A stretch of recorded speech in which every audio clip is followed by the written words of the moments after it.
অনুরাগের ছোঁয়ায় আমরা আগামী পর্বে দেখতে পাবো অর্জুন বাবলির কাছ থেকে মিশকার কুকীর্তির যথাযোগ্য প্রমাণ হাতে পেয়ে মিশকার বিরুদ্ধে পাল্টা মামলা জারি করলো। হ্যাঁ বন্ধুরা, এবার আমরা দেখতে পাবো অনুরাগের ছোঁয়া আগামী পর্বগুলি।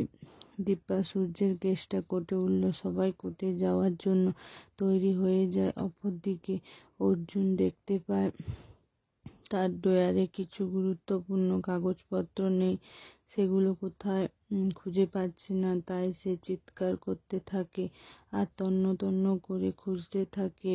তখন বাবলি আড়াল থেকে দাঁড়িয়ে সবটা দেখছে।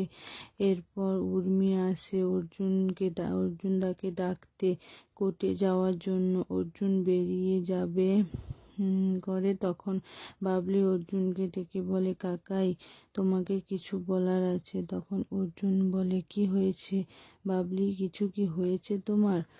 তোর শরীর ঠিক আছে তো? বাবলি অর্জুনকে বলে, সে ওই আন্টিটা আবার এসেছিল যখন তোমরা কেউ বাড়িতে ছিলে না। আমাকে ড্রিঙ্ক করিয়ে তোমার রুমে ঢুকেছিল আর তোমার কাগজপত্র নিয়ে চলে যায়। আমি দেখছি আর বাবানও দেখেছে। তা শুনে চমকে যায় অর্জুন বুঝতে পারে